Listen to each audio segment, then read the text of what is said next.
Hi friend, Sudhir Thakur blog में आपका बहुत बहुत स्वागत है। आज की इस वीडियो में मैं आपको लेके चलने वाला हूँ उत्तर प्रदेश के झांसी जिले में और दिखाने वाला हूँ झांसी का भव्य फोर्ट, जो कि 1857 उनकी क्रांति में बहुत फेमस हुआ। और यहीं पर झांसी की जो रानी है लक्ष्मीबाई, इसी किले में रहती थी और यहीं से अंग्रेजों के खिलाफ इन्होंने बिगुल बजाया था 1857 की क्रांति का। तो चलिए शुरू करते हैं झांसी के किले की एक छोटी सी जर्नी और जानते हैं कुछ हिस्टोरिकल चीजों के बारे में जो झांसी किले से जुड़ी हुई है। तो चलिए जानते हैं कि सबसे पहले झांसी फोर्ट पहुंचेंगे कैसे। तो झांसी फोर्ट पहुंचने के लिए झांसी का रेलवे स्टेशन बहुत ही नजदीक है। वहां पर आपको कहीं से भी ट्रेन झांसी रेलवे स्टेशन के लिए मिल जाएगी। और सबसे नजदीक जो एयरपोर्ट है वो भोपाल एयरपोर्ट है। तो आप भोपाल इंटरनेशनल एयरपोर्ट पहुंचकर वहां से भी पहुंच सकते हैं झांसी फोर्ट के लिए। आपको बता दूं, किले में एंट्री फीस जो अगर इंडियन है तो 25 रुपए, और अगर आप भारतीय नहीं है, एनआरआईज हैं या फॉरेनर्स हैं, तो आपको 300 रुपए देना पड़ेगा। 15 साल से कम के बच्चों का यहाँ पर टिकट नहीं लगता है। चलिए जानते हैं झांसी के किले के बारे में कुछ ऐतिहासिक पॉइंट्स। बताना चाहूंगा कि ओरछा का इतिहास देखें तो झांसी के किले का निर्माण सन 1613 में ओरछा राज्य के शासक वीर सिंह जुदेव बुंदेला ने करवाया था। झांसी का किला बुंदेलों के गढ़ों में से एक है। सन 1728 में मोहम्मद खान बंगस ने महाराज छत्रसाल को पराजित करने के इरादे से उन पर हमला किया। इस युद्ध में पेशवा बाजीराव ने महाराज छत्रसाल की सहायता की और मुगल सेना को पराजित करने के लिए की। इसका आभार प्रकट करने के लिए महाराजा छत्रसाल ने निशानी के रूप में अपने राज्य का एक हिस्सा उन्हें पेश कर दिया था। उसके बाद कई राजा यहाँ पर हुए जो किलेदार थे, सूबेदार थे, यहाँ पर उन्होंने काम किया, जैसे रघुनाथ राव नेवलकर द्वितीय, और उन्होंने महालक्ष्मी मंदिर और रघुनाथ मंदिर का भी इसके अंदर निर्माण कराया। उनकी मृत्यु के बाद उनके पोते रामचंद्र राव के हाथों में झांसी की सत्ता आई। उनका कार्यकाल 1835 में उनकी मृत्यु के बाद समाप्त हो गया।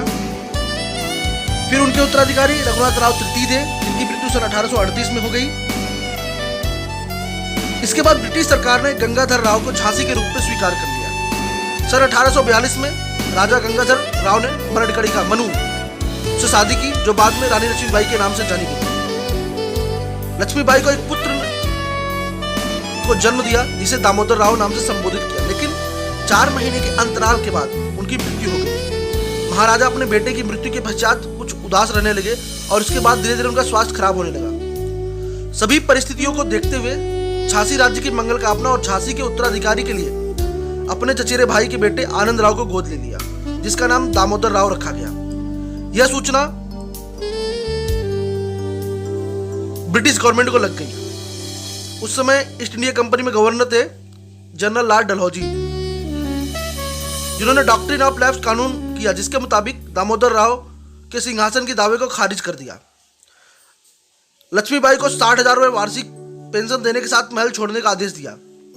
मार्च अप्रैल 1858 में कैप्टन ह्यूरोज की कंपनी वालों ने किले के चारों तरफ से घेर लिया। 4 अप्रैल 1858 किले पर कब्जा कर लिया। 1861 में ब्रिटिश सरकार ने झांसी किला और शहर को ग्वालियर के महाराजा सिंधिया के हवाले कर दिया। बाद में 1868 में ग्वालियर ने झांसी वापस लिया। प्राचीन काल की दीवार झांसी नगर को घेरती थी। दीवार में 10 द्वार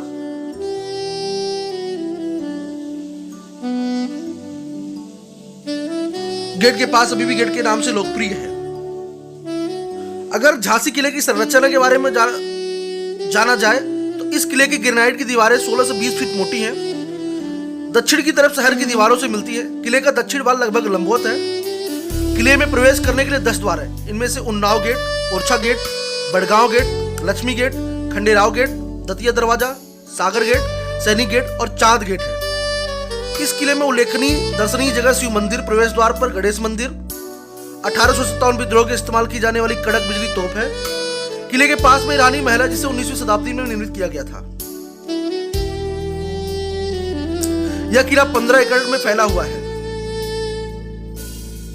इतिहासकारों की अगर जाने तो अंग्रेजों ने 8 दिन तक इस किले पर गोले बरसाए, लेकिन किला न जीत सके। रानी और उनकी प्रजा ने प्रतिज्ञा कर ली थी कि अंतिम सांस तक किले की रक्षा करेंगे।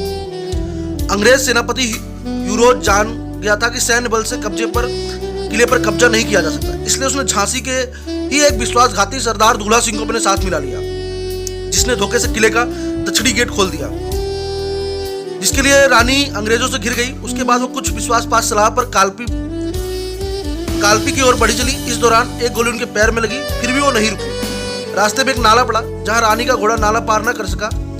इसी का फायदा उठाकर अंग्रेजों ने रानी को घेर लिया। एक ने पीछे से रानी के सिर पर प्रहार किया, जिससे उनके सिर का दाहिना भाग कट गया और उनकी एक आंख बाहर आ गई। घायल होने पर भी रानी अपनी तलवार चलाती रही और 2 आक्रमणकारियों को मार गिराया। इस दौरान पठान सरदार गौस खां भी रानी के साथ थे। उनका रौद्र रूप देख गोरे भाग खड़े हुए, लेकिन इस चोट से रानी उबर नहीं पाई और इसी के चलते उनका देहांत हो गया। ये रहा कुछ ऐतिहासिक तथ्य। और ये वो तोप जो उस समय अंग्रेजों से लोहा लेने के लिए रानी की झांसी के किले पर रखा गया है। अभी तक आपने मेरे चैनल को सब्सक्राइब नहीं किया तो प्लीज सब्सक्राइब कर दीजिए, ताकि मैं और बेहतरीन वीडियो आप तक पहुंचा सकूं। देख सकते हैं इस किले का भव्य नजारा और ग्रीनरी, जो आज भी आपको अगर जाएंगे तो आकर्षित करेगा। देख सकते हैं जैसे आज के समय में ऑटोमेटिक गन मशीन होती है, उस समय ये गन मशीन जो पैरों से चलती थी। ये वो तोप जिससे जब रानी कभी आती थी तो इसमें बारूद भरकर उनको सलामी दी जाती थी इन तोपों से।